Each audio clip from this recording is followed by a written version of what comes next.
La vida, con su manera mágica de susurrar, le presentó una oportunidad única: viajar a la India.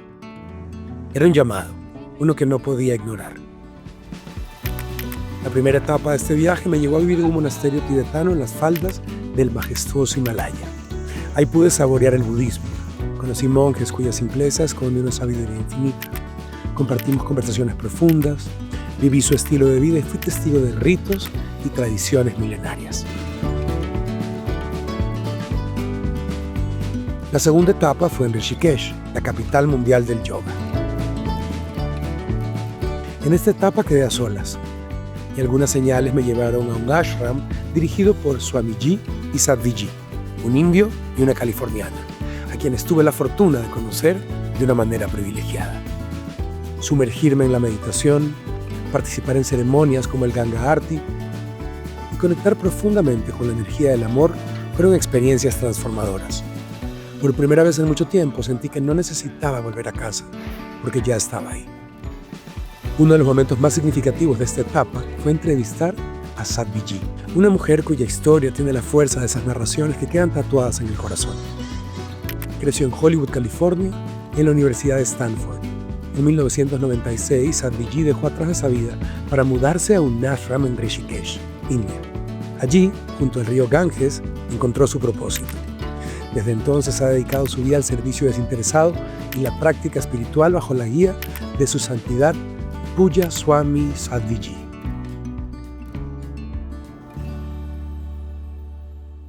Sadhvi, thank you. Thank you for this opportunity, this amazing privilege of being able to speak to you and especially to listen to you. I am more than grateful to be able to share this experience of learning from you to whoever is ready to listen from the heart. And I also want to thank you for all the incredible work you do in terms of social impact, environmental impact, and to elevate the level of consciousness of the world. So thank you once again. So beautiful to have you here. The first time I saw you in person was in a beautiful Ganga Arti ceremony. And I heard you say, you spoke to us also truthful and powerful words about how there is no fast track for this work. But gladly, you also gave us a hint of what could it be if it exists. And you spoke that it is love. And when we hear, the path is love, we go to what we think is love or the idea I have or anybody else have. So I would like to know how would you describe it to actually be walking the path of love? How does it look or how does it feel? Love is the energy that runs the universe. Love is the energy from which a flower opens its petals to the sun. It's the energy from which an apple tree gives us apples. Love is the energy that unites us, that connects us. Love is that brings us into our absolute, truest, highest self. That's why that night I was saying, there's no fast track to enlightenment, but if you want the fastest way, it's through love. Because when you love, all of the doors open. Love opens all of the doors. When someone loves you, even if you didn't necessarily love them in the beginning, the more they love you purely, truly, slowly, your heart is going to open to them. Not necessarily romantically, it's not you're going to marry them, but slowly, you will also start to feel love. Love opens doors. And when we love God, it opens the door of our heart, and it opens the door of the connection between us and the divine, and between us and all of creation, because this creation is not separate from the divine. We are not separate from the divine. Every blade of grass, every flower, every tree, every animal, every species, it's one with the divine. And so when we move through the world with love, first, it opens us. And life has to be spent open, expanded. expanded, whether it's our heart, whether it's our consciousness, whether it's our mind, whether it's our lives, right? You go into a yoga class and it's all about, right, expanding in the body, in the breath, in the heart, in the mind, in the consciousness. Love expands us. Fear makes us contract. Love makes us expand. So when we move through the world with love, it expands us, it opens us, it connects us to the truth of who we are, which is love, and which is infinity, an infinite expansiveness. That's what the soul is, infinite, expansive. So in that experience of infinite and expansive love, we are connected to the truth of who we are. We connect with the divine, and we connect with ourselves. And in that, we then connect with all of the divine creation. And so it enables us to move through our world with love, because in the blade of grass, we see the beloved. In the drop of water, we see the beloved. In the tree, we see the beloved. It's like if your kid makes you paintings. Whether they're nice paintings or not, you're gonna love them because you love the artist. So a little baby does scribbles on a piece of paper and you say, wow, so beautiful. And you put them up on your fridge. Anybody else says, that's nothing. It's scribbles on paper. But you love it because you love the artist. In the same way, when we love God, we can move through our world loving each other, loving Mother Nature, loving whomever and whatever we behold, because we love the artist. And we see the artist in the artwork. Thank you. Probably one of the things we struggle more to love regarding that artist work is this body. We identify with it a lot, even though we know I am not the body, I shouldn't identify with the form. Many times we even really know these concepts. And still we are surrounded by so many messages and social media that just keep reinforcing that idea that this is what we are. This is what we are, period. Or this is what we mainly are, but this is what we are. So how could you help us get a little closer to actually make that concept part of our mindset?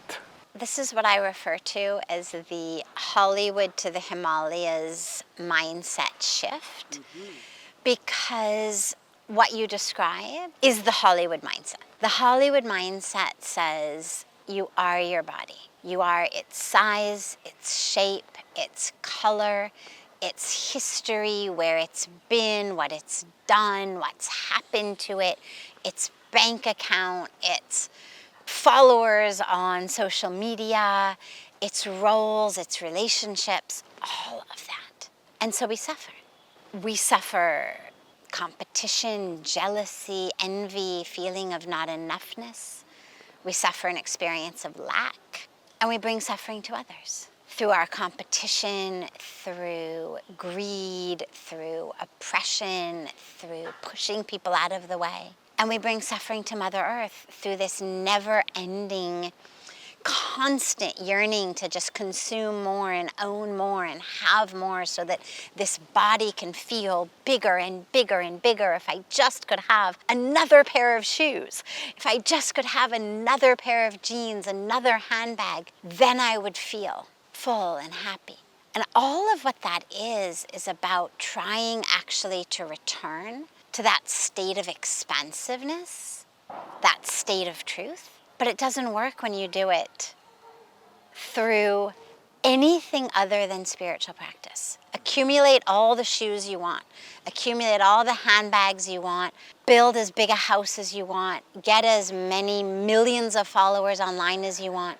It's never going to fill that emptiness inside, because first of all, inside you're not empty, inside you're full. There is no emptiness inside. There is only fullness inside. What there is ignorance. That ignorance says, I am the body. And when I identify as the body in this Hollywood way of thinking, it's never enough. Doesn't matter what you have, it's never enough. You're never beautiful enough, you're never successful enough, you're never popular enough, you're never funny enough or happy enough or anything enough. That's why the Hollywood way of thinking makes us suffer. And it's not only in Hollywood, by the way, and it's not only in the movie industry in different parts of the world, it's everywhere. It's this way of thinking that has now gone through the world. The Himalayan way of thinking says you have a body, but you're not the body. You are soul. You are spirit. You are consciousness. You are divinity. You are love. You are fullness, wholeness, completeness, inseparable from the infinite divine. That is your true nature. And when we shift our mindset from the Hollywood way of thinking to the Himalayan way of thinking, regardless of where our bodies may be, that suffering ends. As a practice, a really powerful practice is a practice called neti neti. And the practice is very simple. It says, not this, not this. That's what neti neti means, not this. And you begin by simply realizing, I'm not my clothes. Okay, we realize that. I change my clothes every day. I don't change. I'm not my skin. Yeah, my skin cells slough off, they fall off, I get sunburned, they peel, but I'm still here. I'm not the blood.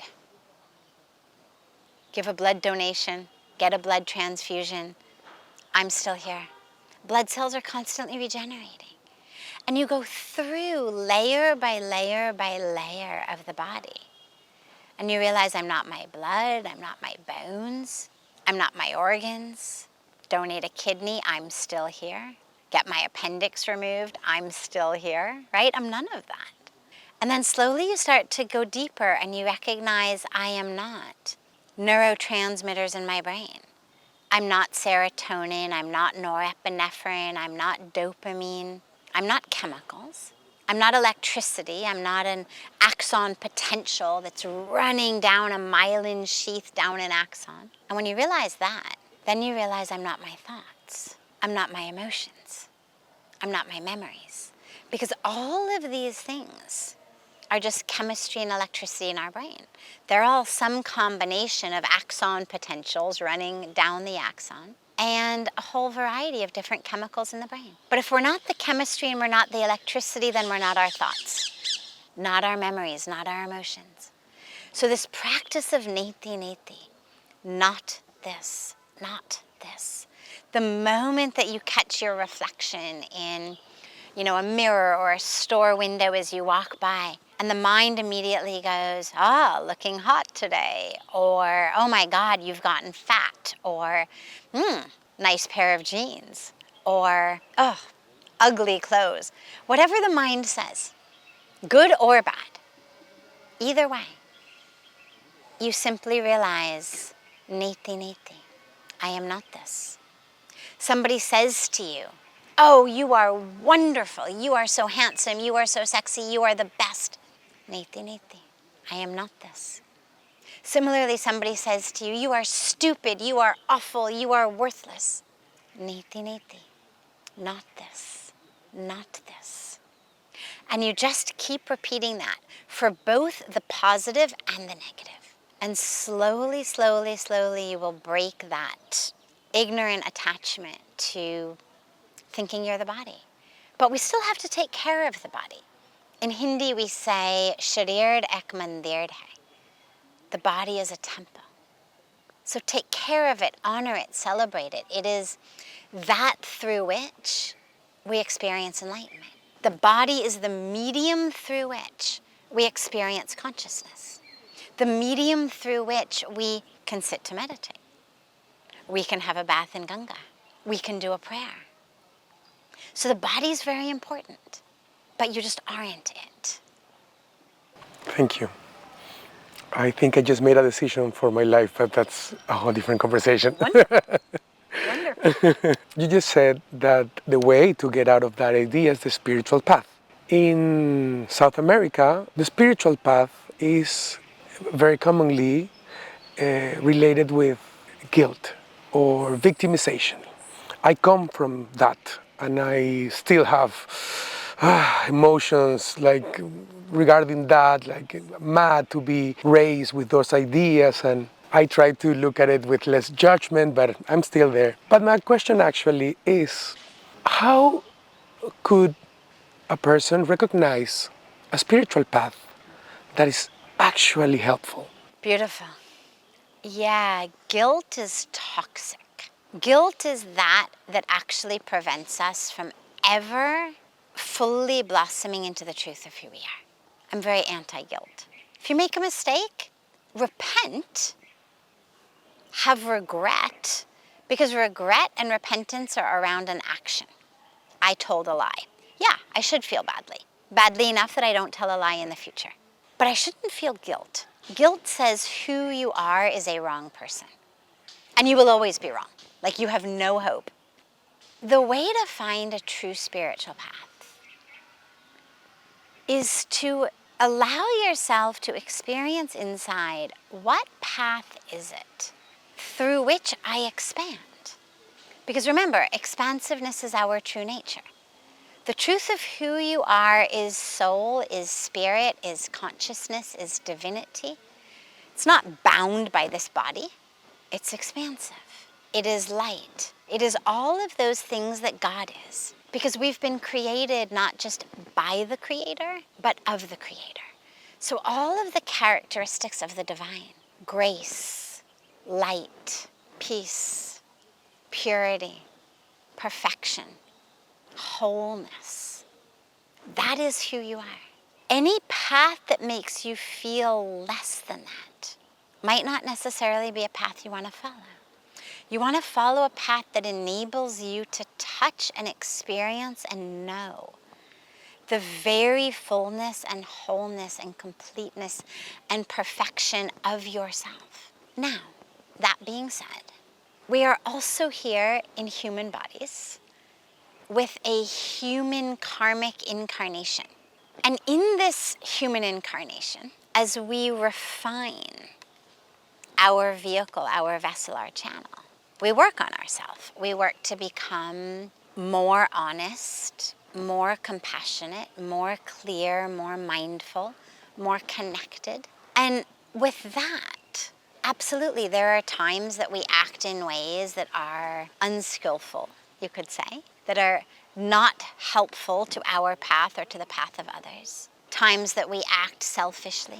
And in those times, absolutely, we should feel a sense of regret for a missed opportunity, a sense of commitment to be even stronger in our commitment tomorrow. But it doesn't change the core truth of who we are as whole and full and complete. So we don't believe in original sin. We believe in original divinity. But that original divinity gets forgotten when we identify with the body, and therefore we act in ways that are ignorant. And in that ignorance, we hurt ourselves, we hurt others, we accrue negative karmic fruits. And that's the stuff that we need to work on. So when I say you are whole and full and complete and perfect, it doesn't mean that you don't need to work on your anger. It doesn't mean that you couldn't become more compassionate, that you couldn't work with more integrity. We can always develop more integrity, more sincerity, more compassion, more selflessness. But it means even in those times when you slip, you're still divine. The core of who you are is still divine. Pain and suffering are a great motivation to change. They can really ignite the flame to go outside of the comfort zone or that space where you can just keep going. But sometimes lives are just painful enough to keep going. Yes. No, you don't have that flame. Maybe a whole karmic, a whole incarnation can just be, mild, if that's a word for it. Grade. Or you can have long periods of your life where you just don't experience something that moves you. Where can we find motivation in times like those? In every minute, regardless of what the external situations may be. Pain, pleasure, gain, loss. That which motivates us should be to show up in love as much as we can in every moment.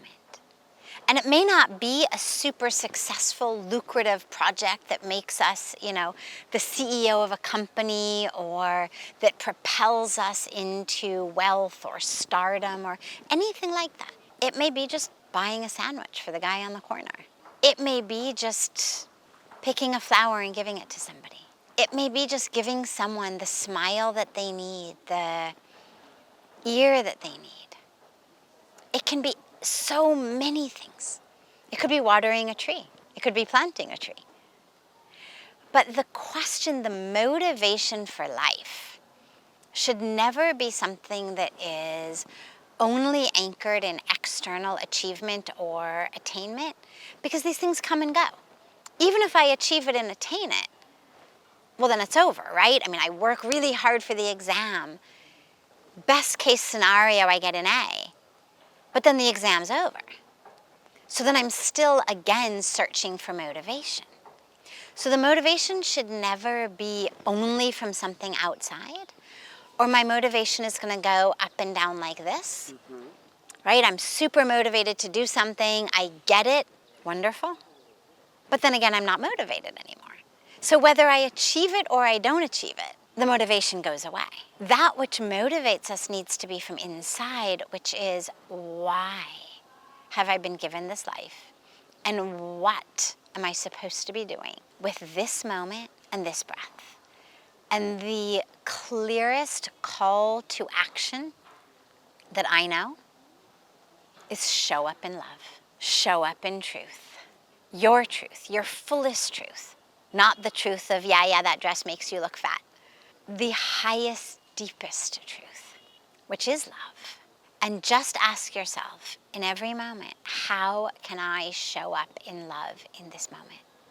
How can I show up in love in this moment? And let that be your motivation.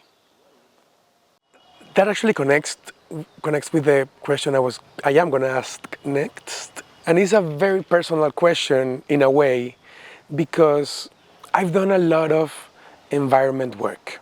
My focus is always with optimism. I have even give people optimism with the way I approach the environmental crisis. Right now, I'm in a crisis. I have like a hope and faith crisis.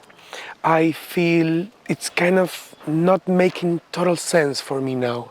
I'm not sure who I can believe. I feel used by the media. If I believe here, then I know I cannot trust these voices or this opposite. So I think I'm looking for a message of hope or something like that. Your hope for Mother Earth should come from the awareness that you, each of us, as children of this earth, as part of this earth, have within us the capacity to heal and to help our Mother Earth and the planet. What we know is that every single thing you do, everything you eat, everything you buy, everything you wear, every choice you make about how to shop, where to shop, what to buy, where to go, how to travel, everything you do makes a difference for the planet. So the hope is not about a random, amorphous sort of, oh yes, it is just going to get better. But the hope and the optimism is in your own commitment to making different decisions, and in the ability of our sisters and brothers, our human sisters and brothers, to actually make different decisions. It is a hope and an optimism that is rooted in the very sacred humanity that we share, that ability that we share to access compassion, to live for something greater than just, how much I want a hamburger in this moment, or how much I want to buy this, or go there, or wear this, or use that makeup. It's a very well-placed optimism, because as humans, we have that capacity. We have that very deeply. Look, every single parent makes sacrifices for their kid. Every parent, other than maybe the billionaires, makes choices about what they're gonna buy, where they're gonna go, what they're gonna do, so that their child can have something. Depending on where you are on the socioeconomic ladder, those choices are gonna be different. But there's a lot of people who sacrifice a lot so their kids can go to school, so their kids can have an opportunity. And I mention this because what it means is that as humans, we're capable of it. We do this every day. Every mother, every father, every grandmother, every grandfather across the world makes choices every day that are not necessarily what they would do if they were unmarried without kids and lived alone. But they make those choices happily because they know, yes, I can give up a movie, I can give up a shopping trip, I can give up this vacation so that my child, my grandchild, can go to school, or can go to this summer camp, or can take this extracurricular activity and learn a skill. So we have the capacity to make choices in alignment with something other than just my impulse of the moment, my desire of the moment. And if we can learn to see truly the earth as our family, then we will all start to make those decisions in alignment with what is best for our family. In Sanskrit, in our scriptures, we're taught Vasudev Kutumbakam, and it means the world is a family. But it quite literally, the actual Sanskrit words mean we are the family of Vasudha, who is the goddess of Mother Earth. We are her family. And the moment that we realize and recognize our children, our sisters, our brothers, our parents are suffering, and we can alleviate that suffering by changing our diets, changing our fashion decisions, changing our consumerism, changing a bit about how we vote, changing our priorities, and we can heal the earth. And I absolutely am hopeful with you. I'm optimistic with you because everyone loves their family and is prepared to make whatever sacrifices are needed for their family. All we have to do is help people really realize this entire earth is their family. The power of influence and impact is huge. Because why are people making the decisions that they're making today? Why are people eating, wearing, buying what they're eating, wearing, buying today? Because somewhere they've seen a TV commercial or an advertisement or a post on Instagram of someone whom they respect, look up to, want to be like, who is eating that, who is wearing that, who is buying that. And what we need are voices and impact and influence to move people in a different direction. And that's a power that you have that is so beautiful, is to really help people feel great, feel inspired about making the right decisions. Making the right decisions cool and wonderful and popular, trendy. That's what we need. And so you've got this great ability to sway people toward consciousness, toward compassion, toward mindfulness, toward sustainability, rather than just sway them toward this brand of jeans or these cigarettes or this type of alcohol. Sway them toward green living, conscious living, eco-friendly living, sustainable living, compassionate living. That's the type of ripple impact that you've been given this sort of influence to be able to really do. I would like to ask you about this incredible country that we are in, India, which from a Western point of view is hard to understand. It seems contradictory. The incredible spirituality and such poverty and crisis in so many ways. And for us, many times it just doesn't make sense because we see it with our point of view. How do you embrace those realities? So there's a couple of aspects. First, on a purely logistic level, there's 1.4 billion people in India, in an area that is about a third the size of America. So the sheer magnitude of the task of actually providing for everybody is enormous. It's enormous. And to compare it to countries that have such smaller populations, it doesn't work. You're comparing apples and oranges. Here you've got 10 people per square foot. In much of the rest of the world, you have 1 person per every 10 square feet. So it's a completely different dynamic when you're looking at, for example, growing food, when you're looking at water, when you're looking at job opportunities, whatever you're looking at. 1.4 billion people in a not very large country is an incredible undertaking. So a lot of what faces India today is really due to that particular dynamic.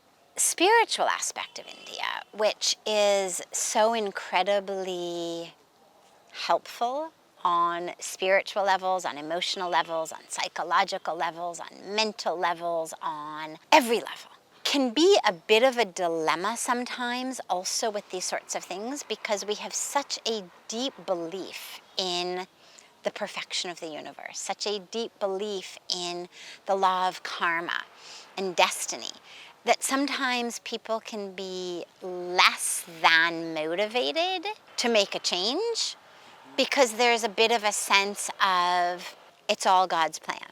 Wherever God has put me, that's exactly where God wants to put me. And again, mentally, psychologically, those people are much better off than the ones who are bitter and angry and depressed. But the ones who are bitter and angry and depressed might be somewhat more motivated to do something to change it. And so, yeah, you do see a bit of this paradox. But slowly, things are changing, because slowly, people are realizing the power of spirituality in action. Because as we always say, spirituality doesn't mean that you sit this one out. It doesn't mean complacency. It doesn't mean laziness. It means that you stand up and you do your duty, but anchored and rooted and grounded in your faith in the divine, in your divine spiritual practice. There's a beautiful teaching from the Bhagavad Gita where Bhagawan Krishna says, Mamnu smard yudhyacha. It's one of my favorite teachings. And it means very simply, remember me and fight the war. That's the teaching that we all need. It means stay spiritually anchored, grounded in faith, in love, and stand up and do your duty. So slowly, there's actually a big change, and there's a lot more people engaged in a lot of action. I think Mahatma Gandhi was a great torchbearer of that spirituality in action, nonviolence in action, compassion in action, prayer in action. But we're still in a situation with 1.4 billion people. Things are getting much better. The present government is doing a phenomenal and fantastic job. Just really active and activated and clear and effective and impactful. Whether it's green energy, whether it's programs for people, education, women, healthcare, whatever it is, they're really active. So I'm very hopeful that things will change. And yet the population's going to keep growing. The size of the country's not going to keep growing. Natural resources don't continue to just replenish themselves. So it's definitely a challenge that India faces, and I think that the spiritual anchoring and grounding is a big benefit there, because when you're in situations where there isn't a lot you can do, you're a poor person in a slum, your city has run out of water, at least having your faith and having that spiritual connection keeps you from dissolving into despair. Thank you. Yeah. If we could change one thing today, okay, what do you recommend we change? If we could change one thing, I would love us to change our state of consciousness. I would love us all to be focused on an expanded, truer experience of consciousness that makes us realize and remember that we are one with all, that gives us the experience of a state of consciousness that when we see a leaf, a tree, a flower, an animal, another human being, that we see self rather than other. A state of consciousness that makes us realize there is no other, and so there's no one to harm or fight or steal from. A state of consciousness that makes us know that I'm not my body. And so even if I don't have this year's fashionable clothes, or I don't have as big a house as the guy next door, not to let that derail me spiritually, mentally, psychologically, in my path on any way. If you look at the sheer amount of time and energy that goes in negativity, thinking negatively, gossiping negatively, complaining negatively, and we took all of that energy and all of those hours, we could fix every problem that this world faces. So if we can commit to a practice of shifting our consciousness, a practice of meditation, a practice of spirituality, a practice of yoga, a practice of service, a practice of spiritual study that enables us to really know the truth of who we are, every other problem would disappear. Our own depression, our anxiety, our addictions, our conflicts would disappear, and all of that which we face in the world would disappear. It is this illusion of separation that is rooted in your first question about us thinking we are the body, that actually is the source of the misery I face and the misery that is being wrought upon Mother Earth. So if we can shift that, the rest will happen automatically. Thank you so much. It's been wonderful and beyond words of how grateful I am for this. I will do everything in my hands to get this beautiful conversation to as much people as possible for them to spread and have a loving impact in the world. So beautiful to be with you, Roberto, and I'm so touched by the beautiful work that you're doing and your beautiful heart and your beautiful compassion, and you are really a shining light, and that light is going to really bring more and more people into the light and show them the way and bring the light for so many. And I'm so glad that you are here with us. Thank you.